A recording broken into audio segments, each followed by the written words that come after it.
evening, and good morning to those who live in the East Coast, and I guess it's like in the evening in Israel. I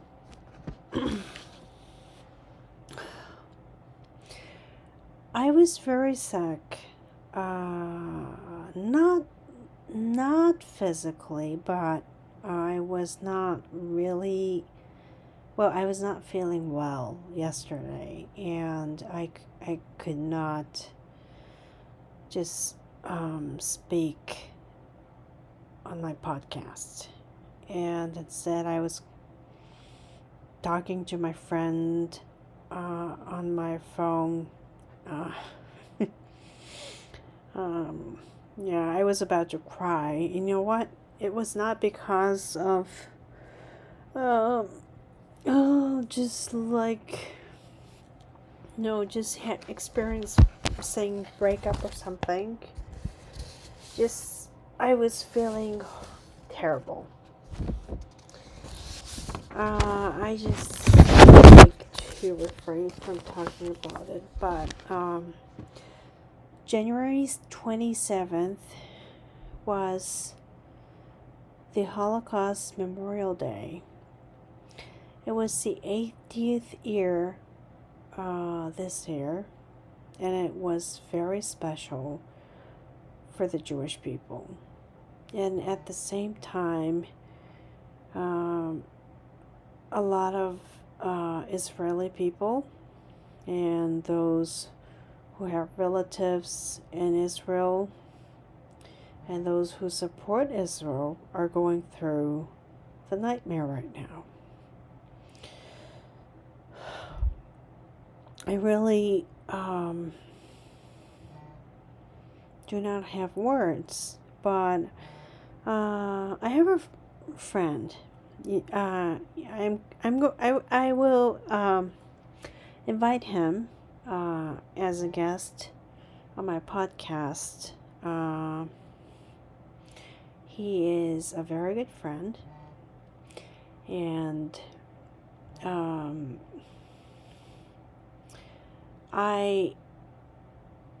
he writes very, very well-written articles on the Times of Israel blog. It's, that's a place where many people of various professions, not like, it's not just like a blog, but it's a place where professionals exchange opinions. And he is a very, very prominent lawyer. And he writes a lot. And if you see, well, you could see Leonard's articles or posts on various places. But going back to the 27th,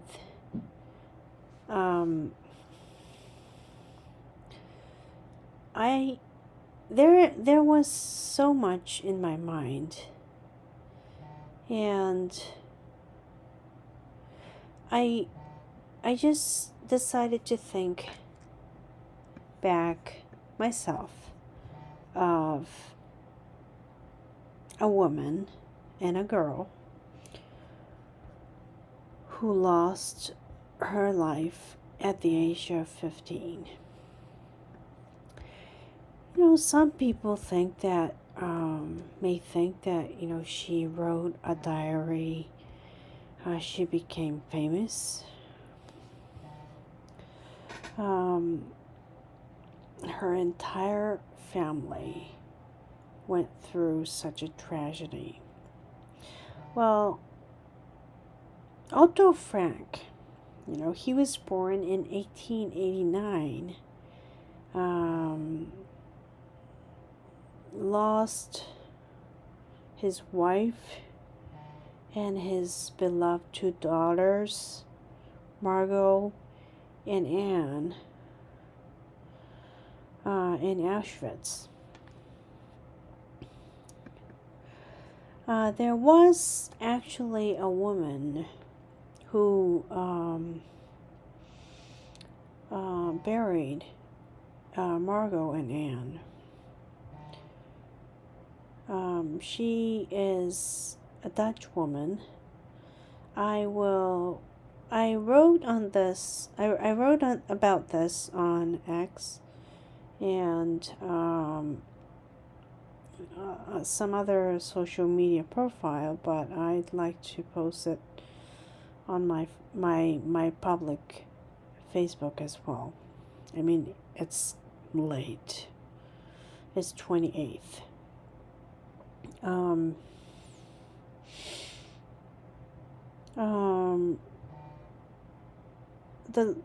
The person who saw Anne's last moment was a Dutch woman who joined the resistance movement, and in the end she was arrested. And while her husband and children managed to flee, but she was arrested in 1944. And she was sent to Camp Westerbork, which is a concentration camp in Netherlands. And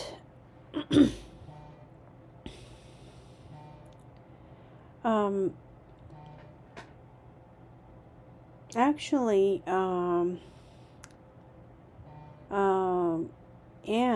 Margot, Edith,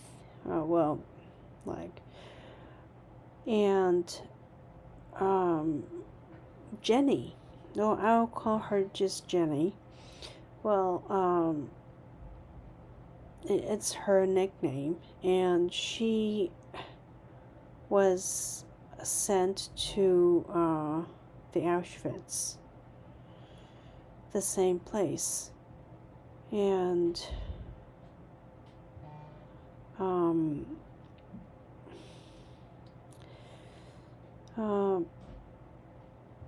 it's very, I don't know what to say. Some people think that, Anne's story is full of dream. No. She starts to, it's like a letter to a person. I don't know what she meant, what Anne, meant. And I don't know who Kitty is. But she always started with Dear Kitty, and she wrote her diary. I have actually exchanged words with the descendants of the Auschwitz survivors. And you know what? I just cannot tell who they are for the privacy. And you know what? Unless they talk about themselves, that's fine. But there are a lot of people who just want to keep their story private and keep their memory in their heart. And I respect that.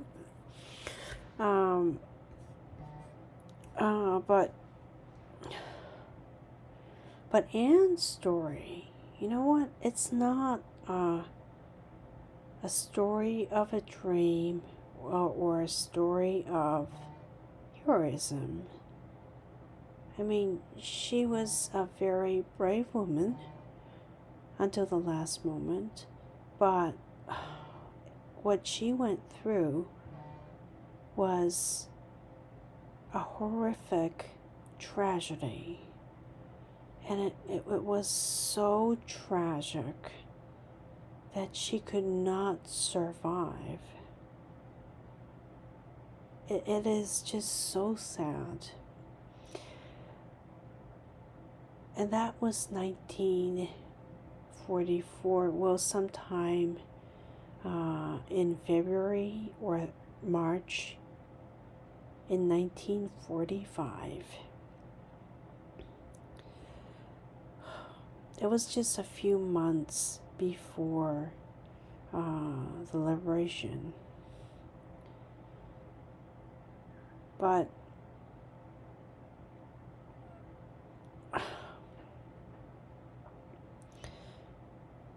yeah, it is sometimes. I just cannot understand some people who just call out. Well, I just do not want to say anything terrible right now, but after I talk about January 27th, the Holocaust Memorial Day, I would like to talk about my friend's article. But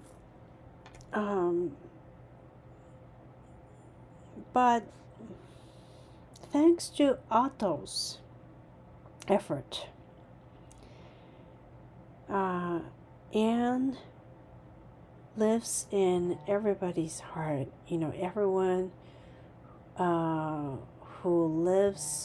who reads her story,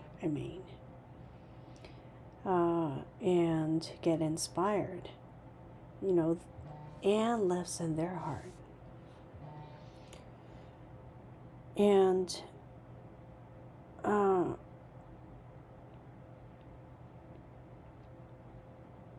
it's I'm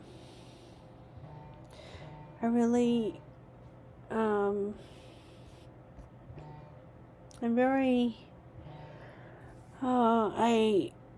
I told about Anna Frank just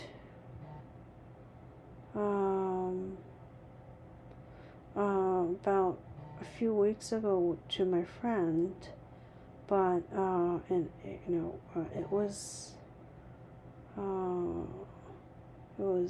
was very sad for Anna Frank and the entire family. And even now,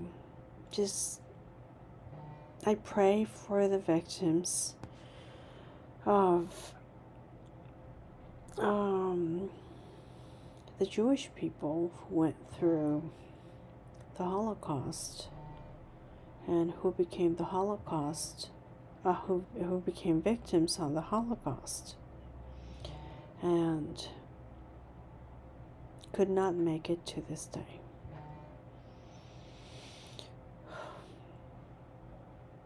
And that was my 27th. And then it's now actually sad. The sad part is that it's not about now. But I thought that it was something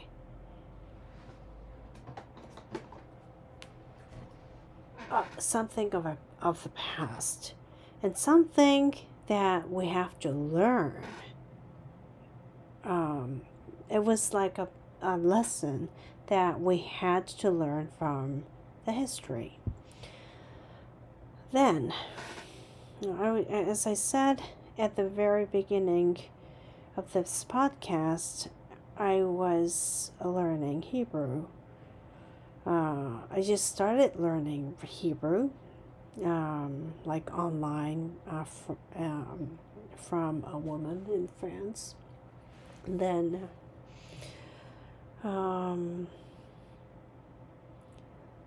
October 7th happened. I mean,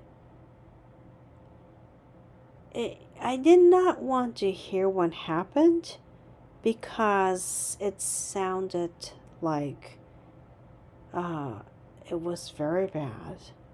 And I don't want to blame someone for being attacked because they were Jewish. And now, like, it happened just like it was like I did not have a good expression to say, but it was just horrific, just so horrific. And I was angry at the same time because I was expecting what they were going through, and I did not want to see what they were going through because it sounded very, very terrible. Before I started to see what the actual photos. And it's not a lot of people, a lot of Japanese people tend to mistake that especially regarding what's going on between Gaza and Israel and what Israeli people are going through, which is a terrorist attack, like heinous terrorist attack. Israel is, I often hear it's a very famous country, and it is indeed very safe, but I have a friend whose friends studied there in Israel and had a very good time. But I just feel so bad. And I cannot believe that there were people who could deny what happened on October 7th. And I could not believe there were people, adults, students on campus, and faculties included, and maybe, not maybe, but university staff members, joining those chanting from the river to the sea. Well, just today, he wrote, Leonard, my friend, he wrote a very, very well-written article. I mean, he writes very informational article the whole time. But I hope that, when I saw the last moment of the election, I heard what former Vice President Harris said, and I thought, I'm sorry. I just cannot accept her. And then, I was not choosing between. I was just, forecasting who would win, but actually I was expecting President Trump to win by a huge margin. But there were some people who were not my friends saying, former Vice President Harris was going to win by a huge margin or something. It's free to say anything, and I'm not saying that, they should not say that. But I hope and just really, really, I sincerely hope that President Trump, you know, supports Israeli people. You know, he does, and I hope that he just he does support Israel. But yeah, like going back to October 7th, you know, as Leonard was writing, the ceasefire now, like marching all over the place. I was looking at them, and it was not about ceasefire. It was a very bad movement that was happening, obviously, and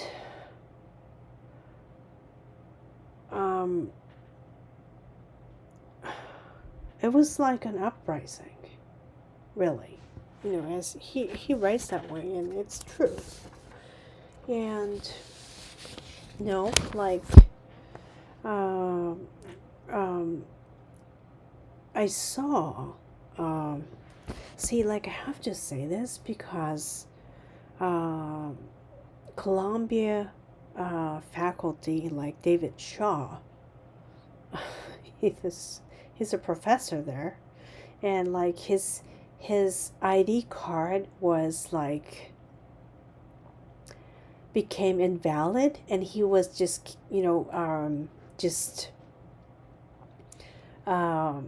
locked out of the university. He could not get into the university, and there were a lot of cases of students getting assaulted. The synagogues getting burned. It's not about the university, but oh my God, I just do not know what to say. And that's the resistance. And okay, I will talk about Japan. This is a joke, but it's not a joke. There was, see, if I say this, it sounds like a racist, but I'm not.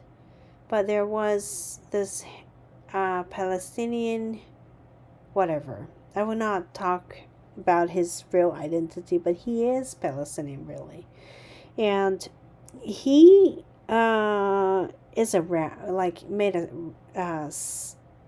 rap song to support Hamas as a resistance. And I don't know why those kinds of songs are really supported by, some people, or allowed in Japan. I don't know what to say. But there are people in Shibuya, mostly non-Japanese, singing like "Stop Gaza," and there's this stupid, not stupid. I should not say stupid, but it's a serious matter. Like this House of Representative Taro Yamamoto, as I said, a number of times, he used the campaign car of his own party. He's the leader of the party, and he was using the campaign car, and he was like singing "Stop, Stop Gaza." You know what? This is not about the song. It's a serious issue. It's almost like it's not almost like it's an anti-Semitism that he was committing. And I don't know what he's doing now. But, and then,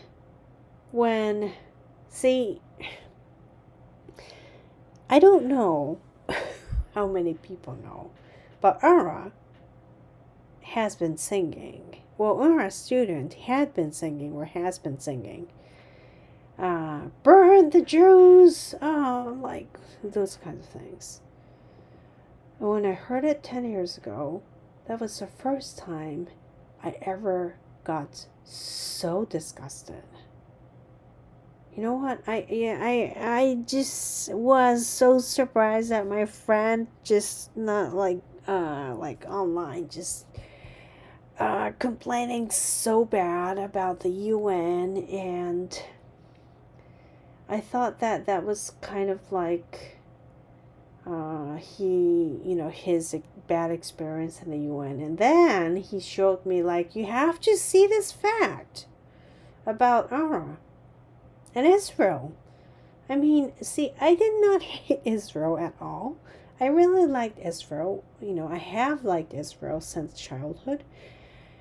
But, like, is it, like, I was so shocked that, like, Israel, like UNRWA students were singing just next to Israel all those terrible songs, and now I found out that there are, like, educational materials. I mean, there are, of course, and that's why they're singing, but, there were, like, books to praise Hitler. I mean, they're educated that way. And there is no wonder about it, actually. Looking back the history of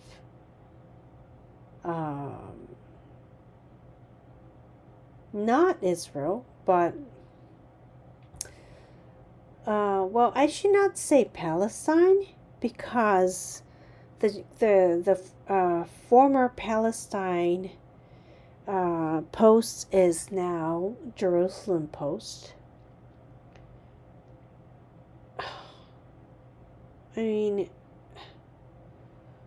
it's just I just do not have a lot of words to express how much I detest all this anti-Semitism, and I'm just so angry, and I just do not know what to say, and I just cannot believe, well, you did a lot of wrong things. I will forgive, like, to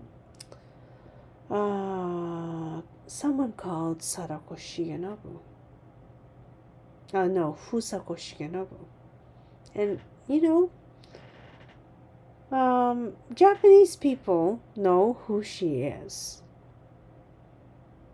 And most of the people, majority of the people, don't want to get involved in her advocacy. And then this daughter, who was stateless for 28 years or something, she comes to the TV show and says, like, the Palestinian people showed the resilience on October 7th. That was just so unbelievable. I mean, you know what? She is hired as, like, the person who explains the Middle East. Oh, come on. It's just a joke. And she also studied in the United States, and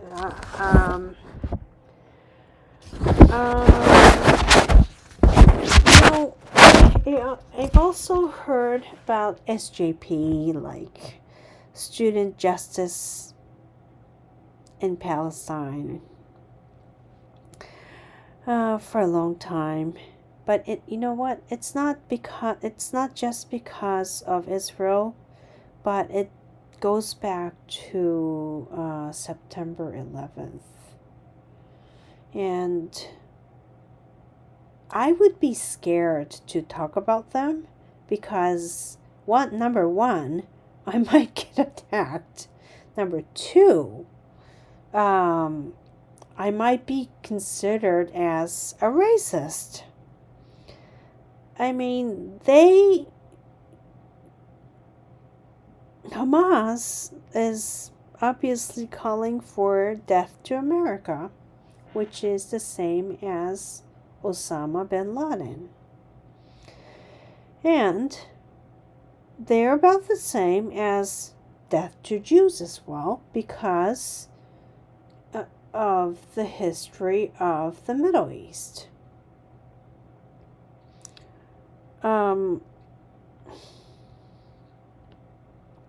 United States has a lot of laws, really. And I don't think that foreigners should just think it is easy to fool the United States. It is not. And there are a lot of laws to restrict ultimately, and I hope that President Trump enforces a lot of laws during his term. Especially, it's really now a matter of national security concerns, because there may be like bombings. I mean, I'm not saying I'm not expecting it, but it's the best it never happens. But there may be really, really bad terrorist attack. Just, you know what? We do not want to see another September 11th, or we do not want to see anything terrible inside the United States, which is a terrorist attack. But at the same time, there is U.S. anti-terrorism attack. There is this law. And it does not have to be the actual terrorist, but if you're engaged in donating to the terrorist group, or advocating for them anywhere, or not just that, but participating in group activities, including those marching and encampment, I have to say. I mean, it's not about understanding the Palestinians at all. And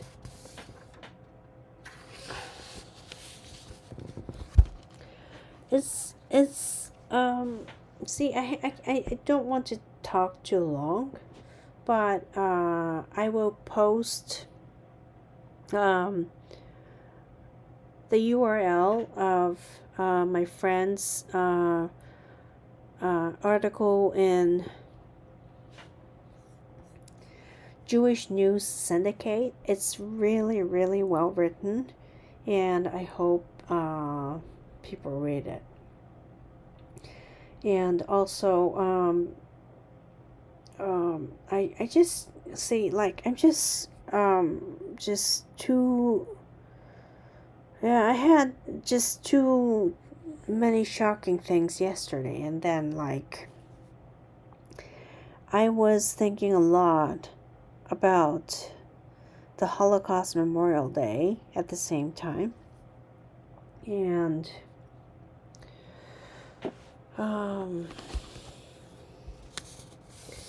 yeah, you know what? I'm Japanese, and some people may expect me to say some people's names, but you know what? It's intentional why I do not say it. And I think the Japanese TV stations should understand why. Because, well, they did what they did what they deserve. And yeah, a lot of people do not understand. A lot of people who do not understand Japanese people, or Japanese, language, would just say it otherwise, but I just do not want to talk about it because it's just too terrible and just, I'm disgusted. But I just, yeah, and I have to say this. This Popular Front for the Liberation of Palestine, it's PFLP.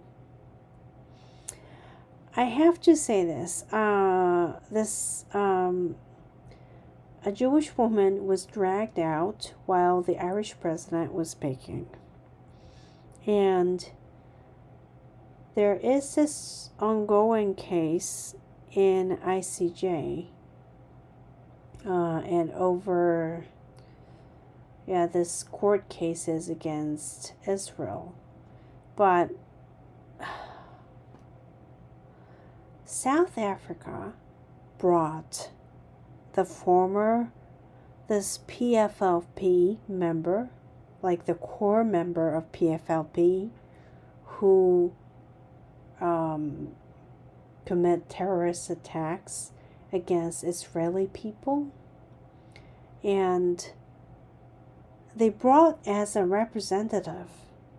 And the Irish government is now supporting South Africa,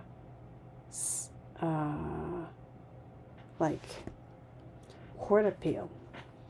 What do you think about this?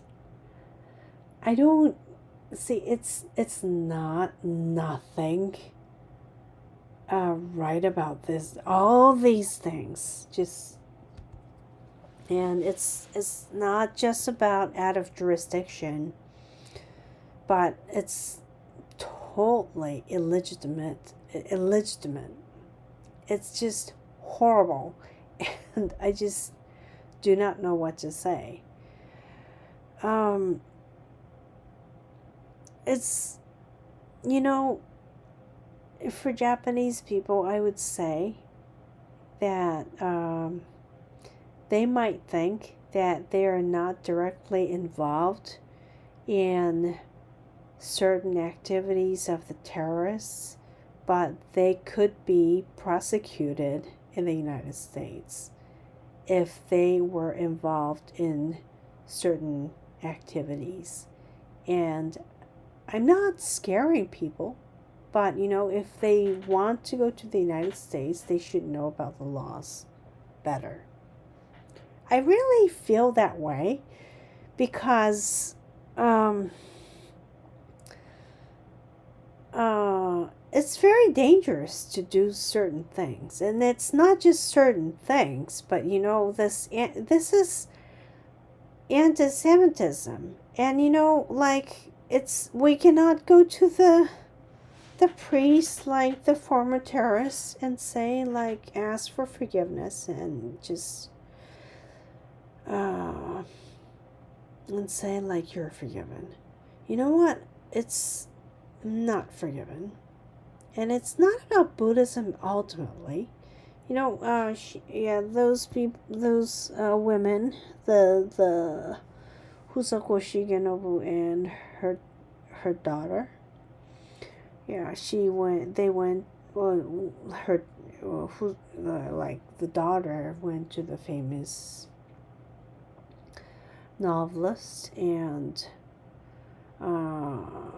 she takes the photo and she uploads it on social media or something. But it's not, I don't think that it's about Buddhism itself, but it's awful.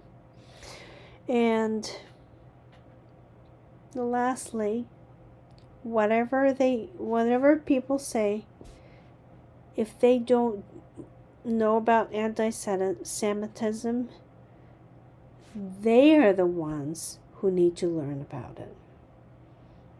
Don't force Israeli people, Zionists, I have to say Zionists, just to tell, to learn or force the values of the terrorists. Excuse me, but that's the opposite way around. The terrorists, like those who praised and glorify terrorism, they are the problem. And I really am thankful that President Trump won the election. And also, I'm very hopeful for former Governor Huckabee, appointed as the ambassador to Israel. Anyway, I hope that you have a good night. And yeah, like in Israel, it's in the evening, and in the East Coast, I guess it's like 10 or something now, because it's like 12 o'clock and at the midnight. So anyway, good night and have a good day. And I hope to bring I will be speaking about anti-Semitism, and also I have to say it. I have to talk about it for many reasons. Anyway, good night and have a good day.